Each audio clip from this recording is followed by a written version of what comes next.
चलिए आप सबों का स्वागत है निर्मल बस यूट्यूब चैनल पे। हार्दिक अभिनंदन, स्वागत, सत श्री अकाल, नमस्कार। 10th क्लास का बोर्ड एग्जाम आने ही वाला है, 15 फरवरी से है। और ये 10th का बोर्ड है, मतलब लाइफ का फर्स्ट एग्जाम, जिसका वेट आप 10 साल से खुद भी कर रहे हैं और आपके पेरेंट्स भी कर रहे हैं। इसी कड़ी में हम आगे बढ़ते हैं और साइंस के लिए लॉन्च करते हैं क्रैश कोर्स आज ही आपके सामने। आप ये साइंस का एग्जाम आपका लगभग फर्स्ट वीक ऑफ मार्च में है, 4 मार्च के आसपास। तो चलिए, इसके लिए कंप्लीट टाइम है हमको। आप ज़्यादा नहीं, ओनली 20 to 25 डेज दीजिए, जिसमें हम साइंस को कंप्लीट कवर करेंगे with the help of theory and questions. ये थ्योरी पूरा कंप्रेस फॉर्म में है, लेकिन कंप्लीट एनसीईआरटी को कवर किया गया। जहाँ जहाँ से पिछले 10 साल से क्वेश्चंस आया हुआ है वो सब कवर किया गया है। इसलिए आप बेफिक्र रहें, निफिक्र रहें और लगे रहें। और बहुत लंबा हम नहीं लेने वाले हैं कि लंबा लंबा वीडियो बना रहे हैं, 2-2 घंटे आपको इंटरेस्ट आ ही नहीं रहा है, बोर्ड की टाइम है। बहुत ही शॉर्ट वीडियो है, 15 से 20 मिनट पर डे आप हमको दीजिए और विश्वास कीजिए, जिसका तैयारी बहुत अच्छा हो चुका है उसको और बूस्टअप करेंगे अपन, 95 to 100 की ओर चलेंगे। और जिसका मॉडरेट प्रिपरेशंस है वो भी निश्चिंत रहें, ये कंटेंट कंप्लीट आपको हम एक्सप्लेन करेंगे। शॉर्ट टाइम में थोड़ा स्पीड मेंटेन रहेगा क्योंकि टाइम कम है अपने पास, लेकिन उसका भी प्रिपरेशन को हम इतना कर देंगे कि वो आप एक अच्छा डिस्टिंक्शन मार्क्स से पास हो सके। और साइंस की गारंटी मेरी, और साथ में आप लगे रहें। स्टार्ट करते हैं बायोलॉजी से, क्योंकि हम भी मेडिकल साइंस स्टूडेंट हैं और मेडिकल साइंस का पहला पसंद बायो। और पसंद नापसंद की बात क्या ही करें, लाइफ प्रोसेस टॉपिक ऐसा है जो सबसे लेंथी टॉपिक है आपका साइंस में, और सबसे ज़्यादा क्वेश्चंस भी यहीं से आता है। और उसको समझना थोड़ा सा टिपिकल है, लेकिन विश्वास मानिए सारा कुछ होगा। निफिक्र रहें, लगे रहें। स्टार्ट करते हैं लाइफ प्रोसेस। लाइफ प्रोसेस मतलब लिविंग्स के अंदर प्रोसेस। लाइफ किस में होती है? लिविंग्स के अंदर होती है। और लिविंग का प्रोसेस मतलब क्या प्रोसेस? दिन भर जो हम लोग करते हैं, खाना खाते हैं, सोते हैं, खाना पचता है, डाइजेशंस, खाना बॉडी से बाहर जो अनडाइजेस्टेड फूड है उसको बॉडी से बाहर करते हैं, एक्सक्रेटरी मटेरियल्स को एक्सक्रेशंस, रिस्पिरेशंस करते हैं, ब्रीदिंग करते हैं, रिस्पिरेशंस, सर्कुलेशंस, ये सारा प्रोसेस आता है लाइफ प्रोसेस के अंदर। ये सारा कुछ आता है, ठीक है। अगर लाइफ प्रोसेस की बात करें तो अपने अंदर क्या है? डाइजेशन है, ग्रोथ है, रिस्पिरेशन है, सर्कुलेशन है, एक्सक्रेशन, सारा कुछ किसके अंदर आ गया? लाइफ प्रोसेस के अंदर आता है, ठीक है। और अगर लाइफ प्रोसेस में हम बात ही करें तो सबसे पहले बात करते हैं what is nutrition. Nutrition is nothing, हम लोग जो खाना खाते हैं, जो उस डाइजेस्ट करते हैं और उससे जो मिलता है, जिसके हेल्प से पूरा दिन हम सारा दिनचर्या कर पाते हैं, पढ़ाई कर पाते हैं, सारा काम कर पाते हैं। और वही न्यूट्रिशन कहाँ से प्राप्त होता है? फूड से। और वही न्यूट्रिशन के हेल्प से सारा काम हम कर पाते हैं। न्यूट्रिशन का मोड 2 तरह का होता है, एक होता है ऑटोट्रॉपिक, एक होता है हेट्रोट्रॉपिक। प्लांट अपना खाना खुद बनाता है with the help of a process that is called photosynthesis. तो खाना खुद से प्रिपेयर करता है, सारा दूसरे पे डिपेंडेंसी नहीं है किसी ऑर्गेनिज्म पे, तो वो खुद प्रिपेयर करता है। इसलिए हमने क्या बोला कि प्लांट आर ऑटोट्रॉप। और जो एनिमल्स होते हैं, जो लोअर एनिमल्स होते हैं, जो हायर एनिमल्स होते हैं, सब अपना फूड के लिए डायरेक्टली और इनडायरेक्टली किस पे डिपेंड होते हैं? प्लांट पे। That is why plant are autotrophs and animals are heterotrophs. अगर मोड ऑफ न्यूट्रिशन की बात करें अपन, तो 2 तरह का मोड हमने बात कर चुके हैं, ऑटोट्रॉप एंड हेटरोट्रॉप। ऑटोट्रॉप में पहला एग्जांपल ग्रीन प्लांट, पहला और आखिरी एग्जांपल। कुछ बैक्टीरिया वगैरह भी है जो करते हैं, लेकिन उसका बाद में बात करेंगे, यहाँ पर आपका सिलेबस में है नहीं वो। और हेटरोट्रॉप्स के अंदर एनिमल्स एंड एनिमल्स के अंदर आ जाता है फंजाई वगैरह, ठीक है। प्लांट अपना खाना खुद प्रिपेयर करते हैं फोटोसिंथेसिस के हेल्प से, that is why plant are autotrophic. Photosynthesis को हम लोग कंप्लीट डिटेल में देखेंगे। और हेटरोट्रॉपिक मतलब प्लांट पे डायरेक्टली और इनडायरेक्टली डिपेंड होते हैं एनिमल्स और lower animals, that is why animals and lower animals are heterotrophics. Is that clear? Now we move for autotrophic. अब बात करते हैं कि ऑटोट्रॉपिक मोड होता क्या है और ये कैसे प्रोसेस होता है। तो ऑटोट्रॉपिक मोड में क्या होता है? प्लांट अपना जो खाना खुद बनाता है, यूज करता है ऑर्गेनिक, ध्यान रखिएगा, ऑर्गेनिक रॉ मटेरियल्स, और उसको कन्वर्ट करता है प्लांट किसमें? कॉम्प्लेक्स मॉलिक्यूल्स, कार्बोहाइड्रेट में। और वही carbohydrate is the first and main source of energy for plant as well as animals. तो प्लांट क्या किया? ऑर्गेनिक मटेरियल्स को कन्वर्ट किया किसमें? कार्बोहाइड्रेट्स में, ठीक है। किससे कन्वर्ट किया? एक प्रोसेस है फोटोसिंथेसिस। फोटोसिंथेसिस में क्या होता है? प्लांट CO2 और वाटर को यूज करता है, और प्लांट CO2 और वाटर के हेल्प से कार्बोहाइड्रेट यानी ग्लूकोज का फॉर्मेशन करता है, और साथ में बाय प्रोडक्ट मिलता है ऑक्सीजन। और वही ऑक्सीजन बाय प्रोडक्ट को हम एनिमल्स यूज करते हैं फॉर रिस्पिरेशंस। दैट मीन्स प्लांट का जो बाय प्रोडक्ट है वो भी हमारे लिए जिंदा रहने के लिए सबसे प्राइमरी चीज है। और प्लांट ये फोटोसिंथेसिस कैसे कर पाता है? तो कार्बन डाइऑक्साइड और वाटर को यूज करके सनलाइट और क्लोरोफिल के प्रेजेंस में क्या करता है, फोटोसिंथेसिस, और क्या बनाता है, ग्लूकोज। बनाना मकसद क्या था, ग्लूकोज, साथ में बन गया क्या, ऑक्सीजन। इसलिए oxygen is a by product of photosynthesis and main product क्या हो जाएगा, ग्लूकोज। क्या है ग्लूकोज, कार्बोहाइड्रेट, C6H12 और O6। समझ में आ गया आपको। तो ये यहां तक की बात थी व्हाट इज फोटोसिंथेसिस। तो प्लांट अपना खाना खुद बनाता है with the help of what, with the help of CO2, H2O in the presence of sunlight and chlorophyll. Plant make their own food, glucose, and जो क्या है, कार्बोहाइड्रेट है, और साथ में बाय प्रोडक्ट में क्या मिलता है, ऑक्सीजन। बाय प्रोडक्ट मतलब वो मेन एम नहीं था फोटोसिंथेसिस का, मेन एम था कार्बोहाइड्रेट। ठीक है, समझ में आया।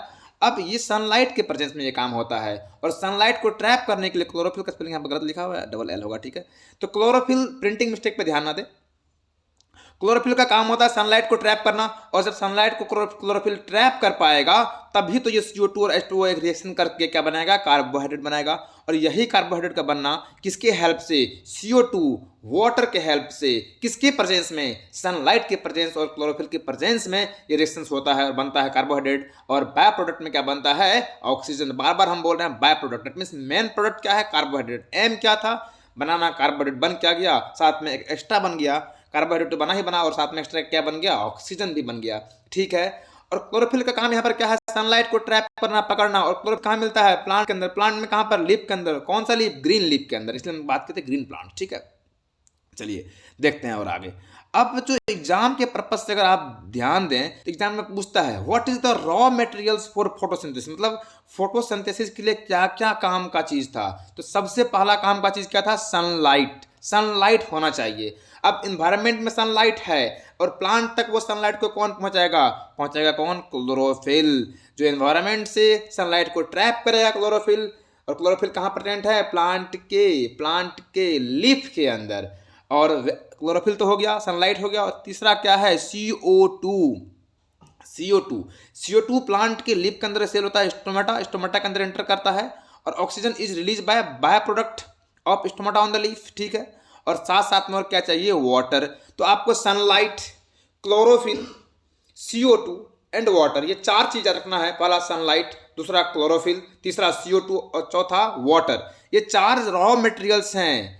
क्या है, रॉ मटेरियल। रॉ मटेरियल क्या होता है, जिसके हेल्प से वो काम करते हैं। तो यही चार प्रोडक्ट से ये काम कर, रॉ मटेरियल से काम करके बनाते हैं प्रोडक्ट क्या, कार्बोहाइड्रेट। और अगर ये पूछे आपसे कि what is the site of photosynthesis, तो आप क्या बोलेंगे, लीफ। कहाँ पे, प्लांट में। और प्लांट की लीफ में भी कहाँ पे, क्लोरोप्लास्ट के अंदर। कहाँ पे, क्लोरोप्लास्ट के अंदर, क्लोरोप्लास्ट सेल के अंदर। लीफ के क्लोरोप्लास्ट सेल के अंदर क्या होता है, फोटोसिंथेसिस। और क्लोरोप्लास्ट सेल क्या कंटेंट करता है, ग्रीन पिगमेंट का क्या नाम है, क्लोरोफिल। क्लोरोफिल का क्या काम होता है, सनलाइट को ट्रैप करना। तो साइट पूछेगा तो आप क्या बोलेंगे, लीफ में कहा, क्लोरोप्लास्ट। क्या बोलेंगे, क्लोरोप्लास्ट, ये साइट है। अब हमने ये देखा कि प्लांट्स के अंदर रॉ मटेरियल्स क्या क्या है फोटोसिंथेसिस के लिए। रॉ मटेरियल मतलब जिसके हेल्प से करते हैं, तो क्या क्या वो है, वाटर है, CO2 है, सनलाइट है, क्लोरोफिल है, चार चीज है। साइट मतलब कहाँ पे फोटोसिंथेसिस हो रहा है प्लांट के अंदर। प्लांट में भी कहाँ पे, तो लीफ में। और लीफ में कहाँ पे, क्लोरोप्लास्ट के अंदर। और क्लोरोप्लास्ट के अंदर ऐसा क्या है जो वहाँ पे हो रहा है, तो क्लोरोप्लास्ट के अंदर क्लोरोफिल है जो कि सनलाइट को ट्रैप करता है, और उसी के हेल्प से हम लोग कर पाते हैं। तो अगर दूसरे बात, ये तीन बात हो गया। और चौथा बात है main events of photosynthesis. Photosynthesis में क्या क्या होता है। सबसे पहला काम होता है कि क्लोरोफिल क्या करता है, सनलाइट को एब्जॉर्ब करता है। ठीक है, और फिर क्या होता है, लाइट एनर्जी, मतलब जो सनलाइट से एनर्जी मिल रहा है वो क्या है, लाइट एनर्जी है, उसको कन्वर्ट करते हैं हम लोग केमिकल एनर्जी में। और वाटर का क्या करते हैं, ब्रेक डाउन, वाटर को तोड़ते हैं। किस में तोड़ते हैं, हाइड्रोजन में। हाइड्रोजन को यूज करते हैं किस में, कार्बोहाइड्रेट को बनाने में, और एज वेल एज ऑक्सीजन में। तो पहला काम क्या हुआ, पहला इवेंट्स क्या हुआ फोटोसिंथेसिस का, याद हुआ आपको।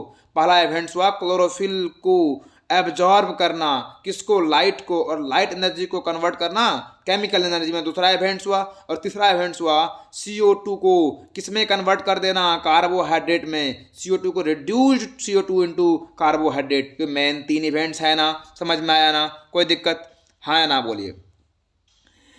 तो इवेंट्स याद रखना है आपको, एज इट इज ये तीन इवेंट्स लिखना है। क्लोरोफिल का एब्जॉर्प्शन लाइट एनर्जी के द्वारा, दूसरा लाइट एनर्जी को केमिकल एनर्जी में कन्वर्ट करना, और वाटर को तोड़ना, किस में तोड़ना, हाइड्रोजन में, और एज वेल एज ऑक्सीजन में। और तीसरा काम क्या करना, वही CO2 को रिडक्शंस करना, किसमें, कार्बोहाइड्रेट में। रिडक्शन मतलब कि ये CO2 में हाइड्रोजन वगैरह को जोड़ जाड़ के क्या बना देंगे, कार्बोहाइड्रेट। ठीक है, अब पूछेंगे आप what is stomata, nothing else. Lips के अंदर क्या होता है, टीनी टीनी पोर्स। ये लीफ है मान लो, तो इस लीफ के अंदर छोटे छोटे पोर्स होंगे और वही पोर्स को क्या बोलते हैं स्टोमाटा। क्या बोलते हैं, स्टोमाटा। समझ में आया क्या? ठीक है। अब फंक्शंस क्या होता है स्टोमाटा का, बहुत ईजी है और बहुत बार पूछा गया है।